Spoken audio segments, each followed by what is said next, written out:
نزلت النهارده شبرا مصر عشان اعرف ايه قصة الحاجات اللي بتتباع بجنيه دي.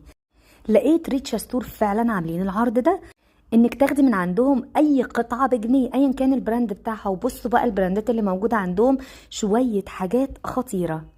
ده غير ان الاسعار اصلا عندهم بتبدأ من اول 30 جنيه على الميزان، من اول الاطفال لحد الحريمي. جايبه لكم النهارده اقوى عرض صيفي من ريتشا. تشتري اي قطعتين من البراندات وتاخدي القطعه الثالثه بجنيه، يعني هتحاسبي على 2 بس والقطعه الثالثه هتاخديها بجنيه. زي ما انتوا شايفين الاطفال في قطع فيها يا جماعه عامله 20 جنيه.